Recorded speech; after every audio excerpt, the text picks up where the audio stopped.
I didn't expect to be crying on the side of Highway 89. The engine had given up. The radio was dead.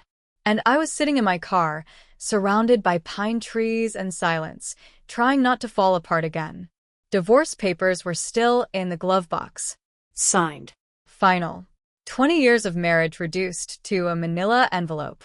I stared at the horizon, wondering what the hell I was supposed to do next. Then she pulled up. A black and white patrol SUV rolled in behind my car, lights flashing. She stepped out, tall, poised, and confident in her uniform. Dark sunglasses. The kind of walk that said, "I see everything." "Trouble?" she asked, voice calm but commanding. I wiped my eyes before turning. "Just car trouble," I managed, trying to sound less broken than I felt. She looked at the hood, then back at me. "You sure it's the car?" There was something in her voice. Kind, but sharp, like she could see through the mask I was wearing. "I'm fine, Elite." She didn't push, just nodded and popped my hood open like she'd done it 100 times before. I found myself watching her hands, strong, steady, confident. Everything I wasn't. "My name's Taylor," she said while checking my battery. "Engine's toast. I can call a tow for you or give you a ride." A ride with a highway cop wasn't how I imagined starting over. But honestly, I didn't know how to say no. "Thanks," I said, sliding into the passenger seat of her cruiser. The ride was unexpectedly quiet. No awkward questions. No judgment. We drove past winding cliffs and golden sunlight.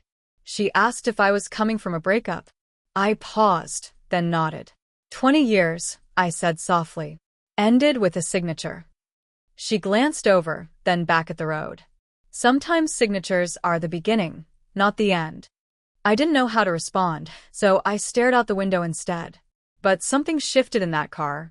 Something small. Like my world wasn't ending, it was cracking open. We reached town. She dropped me off at a diner near the mechanic shop. "I'm off in 30, she said before driving away. I wasn't sure what that meant until she came back. This time, no uniform. Just jeans, a black tee, and the kind of smile that felt dangerous and safe all at once. We talked over coffee, then milkshakes, then late into the night in the parking lot. She didn't ask for details, didn't try to fix me.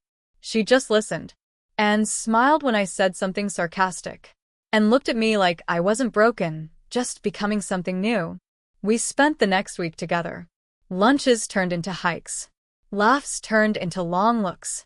And then, one night under the stars outside my motel room, she asked, "Do you feel like running?" I laughed. "I've been running my whole life." She took a step closer. "Then maybe it's time to stop." And then, just like that, her lips were on mine. It wasn't fireworks. It wasn't a movie kiss. It was real. Slow. Honest.